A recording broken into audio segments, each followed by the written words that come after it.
Me presento, soy Ivana Yamile Cantos Alián. Bueno, este es un audiovisual para dar a conocer mi mapa conceptual sobre el tema de neuropsicología infantil.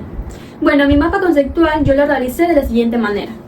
Tenemos el título, que es la neuropsicología del desarrollo. Tenemos los temas principales, que vienen siendo los aspectos conceptuales y la disfunción cerebral infantil. En los aspectos conceptuales yo voy a abarcar sobre los orígenes de la neuropsicología del desarrollo, los aspectos diferenciales y la evaluación neuropsicológica infantil. En esta parte de acá, que es la disfunción cerebral infantil, yo voy a abarcar sobre la neuroplasticidad del sistema nervioso. Voy a abarcar también las discapacidades cerebrales, los signos neurológicos mayores y menores, los signos evolutivos y disfuncionales y los signos psicomotores y sensoperceptivos. Bueno, ahora voy a proceder a explicar los orígenes de la neuropsicología del desarrollo. La neuropsicología infantil, como primer punto, es una neurociencia que estudia las relaciones entre la conducta y el cerebro en desarrollo, con el objetivo de aplicar los conocimientos científicos de dichas relaciones que tratan de corregir en gran medida las consecuencias derivadas de las lesiones cerebrales que se han producido a lo largo del periodo infantil. La neuropsicología infantil es también denominada neuropsicología del desarrollo, que surge a partir de los años 60 del pasado siglo, como fruto de las aportaciones realizadas de las diferentes especialidades, como la neuropediatría, la psicología del desarrollo, la psicología clínica infantil, la psicología escolar, entre otras. En su formación dan lugar a diversas especialidades, como la neuropsicología clínica infantil, la neuropsicología del desarrollo temprano y la neuropsicología cognitiva infantil. Hay que tener en cuenta que la neuropsicología infantil no es una versión miniaturizada de la neuropsicología del adulto, por lo que no se pueden estudiar las relaciones conducta-cerebro con los mismos criterios, sino que deben emplearse lo que son criterios específicos y diferenciados. En la neuropsicología existen diferentes tendencias con una orientación más preocupada por el estudio del sistema nervioso o bien por el comportamiento, por lo que es necesario una aproximación integradora siguiendo el modelo de las unidades funcionales propuestas por Lurie. Otro punto clave es que persiste una visión sesgada de las relaciones conducta-cerebro, por lo que predomina una concepción excesivamente neurologicista, que en ocasiones pierde de vista que el output del sistema nervioso es la conducta. Bueno, una vez que ya expliqué los orígenes de la neuropsicología del desarrollo, voy a proceder a explicar los aspectos diferenciales. Un elemento diferencial específico de la neuropsicología infantil es el estudio del cerebro en desarrollo y sus repercusiones en el comportamiento, tanto en casos de lesiones o disfunción cerebral como en los niños sanos. Un segundo factor diferencial es su perspectiva neurobiológica, es decir, el estudio de la conducta del niño desde el cerebro. Ahora, en este mismo apartado de aspectos diferenciales, voy a proceder a explicar sobre lo que son las diferencias entre la neuropsicología del desarrollo y la del adulto.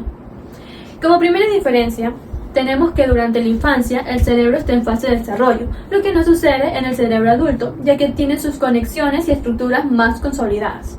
Como segunda diferencia, tenemos que la evolución del cerebro infantil es más rápida, mientras que la del adulto es más lenta, y se realiza en sentido inverso al desarrollo del cerebro del niño. Como tercera diferencia, tenemos que el pronóstico del daño cerebral en la infancia en general es mejor que la del adulto, y ofrece una mayor variabilidad dado su mayor grado de plasticidad. Como última diferencia, tenemos que las lesiones cerebrales en el cerebro infantil son más de efecto difuso, porque el propio funcionamiento del cerebro del niño es más de signo global. Por el contrario, en los adultos, las consecuencias de sus lesiones cerebrales son más de efecto local, porque su cerebro está más configurado y sus circuitos neurales más consolidados. Ahora voy a proceder a explicar sobre la evaluación neuropsicológica infantil. Tenemos que la evaluación neuropsicológica infantil tiene como objetivo la identificación del estatus neuropsicológico del niño que ha tenido sufrimiento en el sistema nervioso, definiendo sus niveles madurativos y las áreas cognitivas más disfuncionales, prestando especial atención a los puntos débiles y a los puntos fuertes de su perfil para poder programar una rehabilitación más acorde a cada caso. Tenemos que la evaluación neuropsicológica infantil nos permite conocer cuál es la evolución del niño con el daño cerebral que está siendo sometido a una neurorehabilitación. Un punto a considerar que es aconsejable que la evaluación neuropsicológica del niño esté completamente por una exploración neurológica, que incluya el estudio de reflejos, del tono muscular, de las vías sensoriales y motoras y la evaluación cerebelosa. Se menciona que el proceso de evaluación neuropsicológica del niño debe realizarse de manera exhaustiva e individualizada y abarcar las siguientes áreas: análisis personal, funciones cognitivas, funciones receptivas, funciones expresivas, lenguaje y lateralidad, estudio de personalidad, emociones y conducta. La primera, análisis personal. Esta constituye a un valioso instrumento cualitativo para la evaluación del daño cerebral. Esta prueba puede realizarse al minuto, a los 5 minutos y a los 10 minutos después del nacimiento. Esta prueba mide la tasa cardíaca, la intensidad respiratoria, el color de la piel, el tono muscular y lo que es la respuesta ante la estimulación, valorándose entre 1 a 10 puntos. Las puntuaciones mayores a 7 son consideradas normales. Funciones cognitivas. Estas tienen como objetivo conocer el potencial del niño, determinando su cociente de desarrollo o su cociente intelectual, así como el de las áreas mejor o peor preservadas. Aquí se incluye la evaluación de las actitudes diferenciales como el razonamiento lógico, numérico y verbal. También tenemos que es importante evaluar las áreas cognitivas como la memoria, la atención, el razonamiento y las funciones ejecutivas. A continuación tenemos las funciones receptivas. Estas requieren de la evaluación de funciones sensoperceptivas, visuales, auditivas y somatosensoriales para tratar de identificar la adquisición e integración de las agnosias por el niño. Luego tenemos las funciones expresivas y motoras. Estas incluyen el estudio de la motricidad fina, de la motricidad gruesa, el tono muscular, el equilibrio y la coordinación. Pero también es importante estudiar la presencia de movimientos irregulares, dispraxias, temblores, entre otros. Ahora voy a hablar sobre el lenguaje y lateralidad. Tenemos que aquí se requiere la evaluación oral, comprensiva, articulatoria, evaluación del lenguaje escrito, es decir, lectura y escritura, y evaluación del cálculo.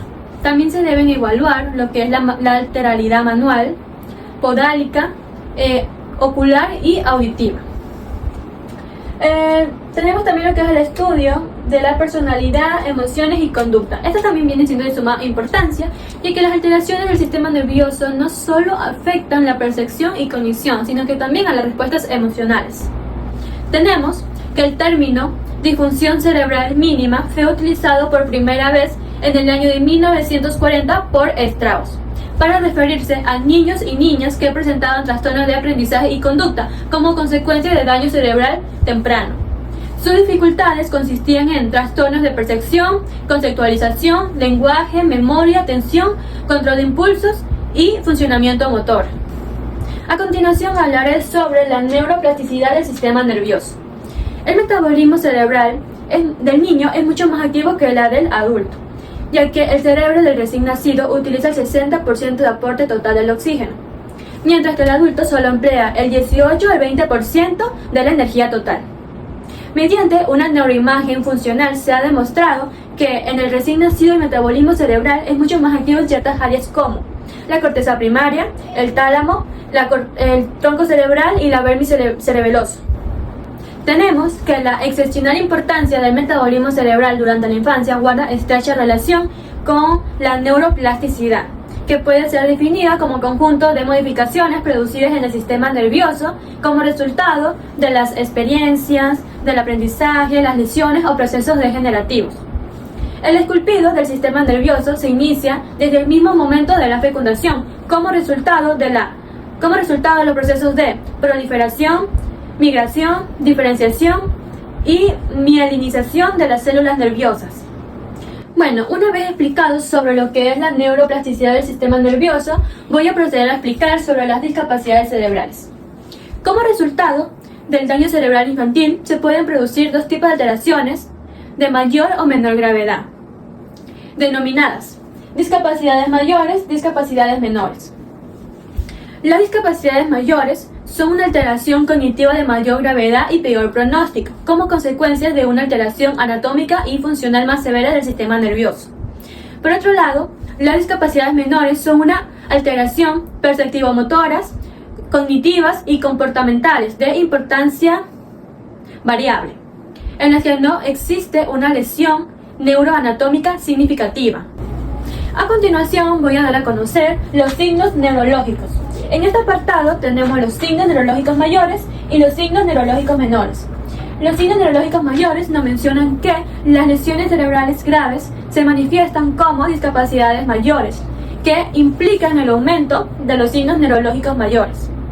Estos son la expresión explícita de las lesiones neuroanatómicas y funcionales de mayor gravedad en el sistema nervioso.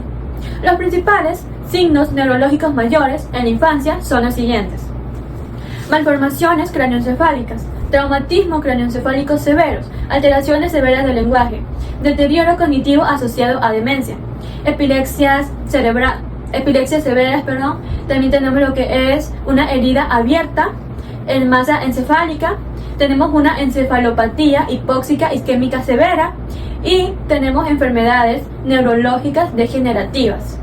Ahora voy a explicar sobre los signos neurológicos menores, o también conocidos como signos blandos.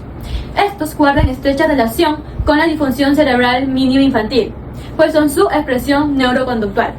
En la actualidad se asume que los signos neurológicos menores son la expresión de alteraciones neurofuncionales del sistema nervioso, que se manifiestan con mayor intensidad en la infancia. Ahora voy a abordar lo que es la clasificación. En primer lugar tenemos los signos evolutivos y disfuncionales.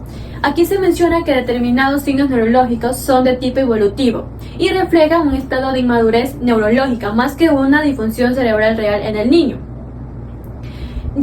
Habitualmente desaparecen con el paso del tiempo, de un modo espontáneo. Aquí se incluyen signos como retraso en el habla, retraso en la definición de lateralidad, tenemos un trastorno de reconocimiento derecha-izquierda, tenemos incinesias y lo que es una alteración ligera en la coordinación motriz, entre otros.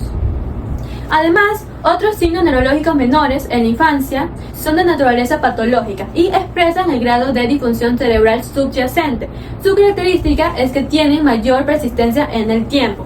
Aquí tenemos los reflejos anómalos, la simetría craneal, el nistagmo, la hemiparesia residual, estrabismo, entre otros. Y ya para finalizar, voy a dar a conocer los signos psicomotores y sensoperceptivos.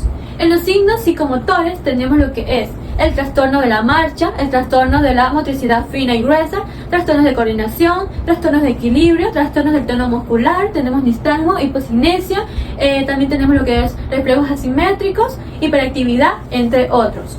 En cuanto a signos sensoperceptivos, tenemos lo que es agnosia visual, agnosia auditiva, agnosia táctil, agnosia espacial, trastornos del esquema corporal, trastornos visoperceptivos, trastornos de la discriminación auditiva y trastornos de la orientación espacial. Gracias.